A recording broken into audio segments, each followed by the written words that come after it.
Thank you very much. And I would also like to request my presentation to be shown. My talk will be on challenges to habitability and multi-level responses. We have heard already today that through human migration, Homo sapiens has encroached many rather inhospitable places. For example, very dry regions to the Thar Desert in India around 73,000 years ago, into the depth of the Amazon rainforest, maybe around 30,000 years ago. And here I also show the moon landing in 1969. And so the question is, why do we talk about habitability if this great acceleration has led to so much human development that we are able to inhabit and even thrive in rather inhospitable places? Well, I think the answer lies in this question of inequality and availability of resources. If we talk about habitability in the context of climate change, we have to look at the frequency and intensity of extreme events, of climate impacts, of slow onset events, and on the other side of the spectrum, on resilience, on our capacity, technical, societal, and financial capacities to respond to these different impacts. So this is a simplified way to think about habitability. What are elements of habitability? Of course, the first things that come to mind, basic ecosystem services, crop yields, fish stocks, clean air, yeah? But also the expectation of the recurrence thereof. So if people choose to stay in a place, they expect for the crop yields to return, they expect for fish stocks to replenish, and we all know that this is now being impeded. Also questions of security, and here we come towards the more, let's say, softer factors. Security and the protection of human rights. So if climate change is undermining basic human rights, should people then inhabit those very exposed places, or is the risk too high? So this is a question that needs answering. And also the question of meaning. What if places lose their meaning? What if people can no longer engage in their traditions, engage in their culture, engage in their religion, because due to sea level rise, for example, areas that are significant in this regard are being swept away. So these are different elements of habitability one could think about. We are now entering the new normal, or have entered the new normal. I just looked at The Guardian recently, and I found all these shocking news. You have seen many of these news yourself. Across the globe, we are experiencing now very extreme weather events, and their recurrence and intensity are defining whether people will be able to rebuild or will decide to leave. So when do people leave? Migration is a multi-causal decision. Often there's different drivers of migration: societal drivers, economic drivers, environmental drivers, political drivers, and climate change is affecting all of these drivers. However, the individual decision whether to stay or to migrate is then also defined by a number of very individual factors. For example, constraining factors. Are there care responsibilities that a person or a household have to bear, and that keeps them in place? Do they have the financial assets to move, to buy a bus ticket, to buy an airplane ticket? And also characteristics such as gender may be defining how risky migration is. So the individual decision to leave or stay is defined by really a range of factors. This is a report that builds on data from the IDMC, the Internal Displacement Monitoring Center, from UNICEF. They are looking at different internal displacements. So much of the migration occurring in the context of climate change is internal migration. And you can see here that in the time period between 2016 and 2021, especially storms and floods contributed to internal displacements in relationship to weather extremes. Droughts and wildfires displaced still a significant number of people, but much less than floods and storms. What is most shocking, I think, is this number, which is that out of the 134 million people internally displaced due to weather-related extremes, 43 million of those approximately were children. So, and we have heard how disruptive such displacements can be, in particular also to education. They're often connected to worse nutrition to children, which can then impact their lives for decades to come.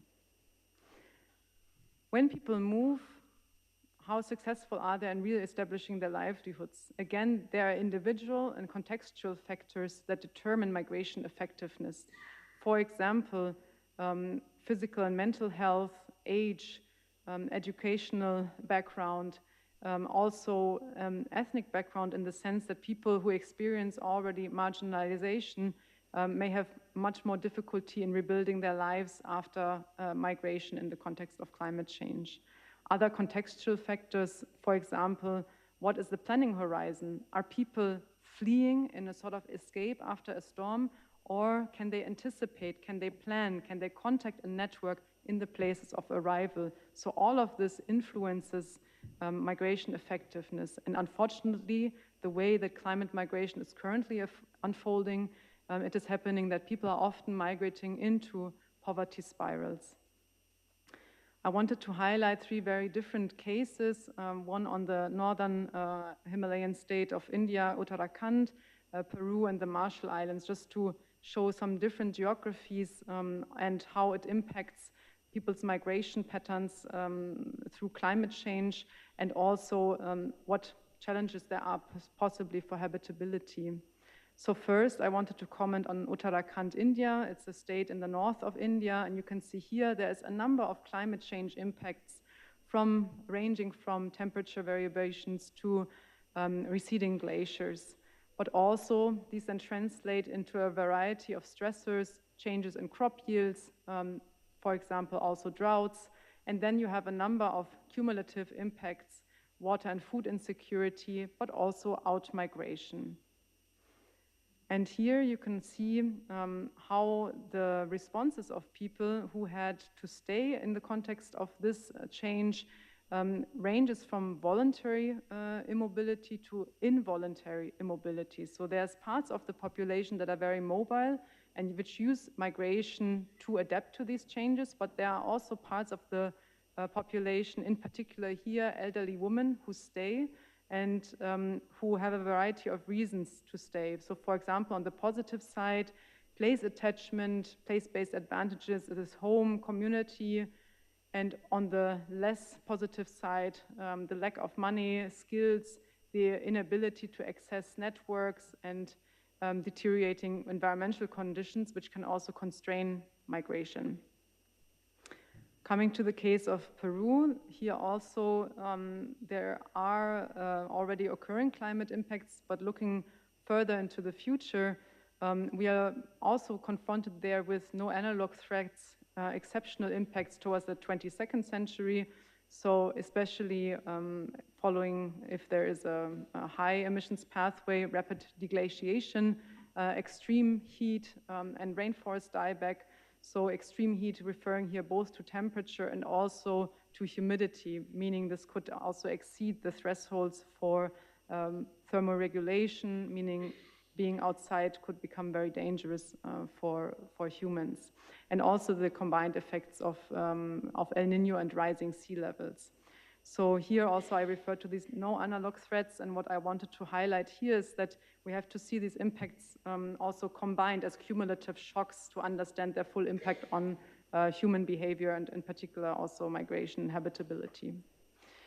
I wanted to also mention the Marshall Islands, a small island state in the Central Pacific where the landmass is only a few meters over sea level, so it's a coral atoll. The Marshall Islands were mentioned by Professor McCarthy in the context of the testing of the atomic bombs. This testing has displaced people from the Bikini Atoll to other parts of the Marshall Islands, and now another wave of displacement is occurring in the context of climate change due to rising sea levels and also other effects, so especially salinization that occurs after, for example, high tides sweep the islands. After that, water recedes, it makes places less fertile and therefore also more difficult to do agriculture. It decreases the freshwater availability. So even after extreme event occurred, the development setbacks stay on for many years to come often.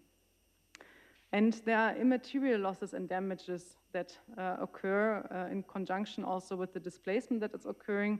For example, we talked to one person in Majuro, the main island, that had migrated from one of the outer islands. It's important to understand that the main island is very much urbanized. It's a very different lifestyle than on the outer islands, which is a much more subsistence agricultural lifestyle. And this person said, for myself, I'm moving in here to work, but I always hope to go back to my island. And then another interview excerpt of somebody who pledged to stay, so to say, who said, I don't care if I go under the sea, but I will remain here. Why? If I moved to the US, who would I be?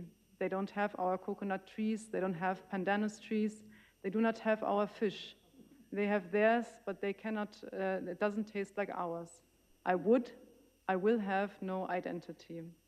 So one can see here that this question of identity and immaterial losses is also one that is becoming more and more important, as not only livelihoods erode, but also with it traditions, cultural lands, etc. If we look at population distribution in the climate crisis, on the left-hand side, we plotted this against just temperature rise, the existing literature. You can see at around 1 degree where we are at. We have seen in 2022, 32 million people approximately displaced internally due to weather-related phenomena.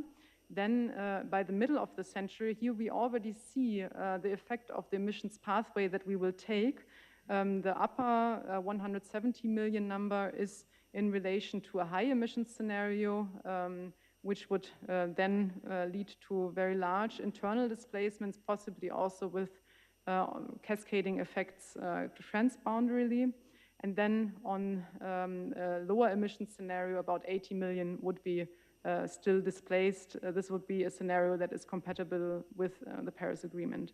And then on the right-hand side, the question that was already asked by Professor Schellenhuber at the beginning on if the human climate niche will shift towards the end of the century and by how much.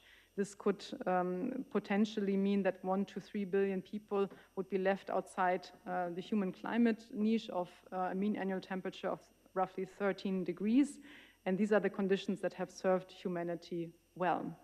While this doesn't translate all into migration, it would mean that human development would be much more difficult there, and some of it would translate probably into migration.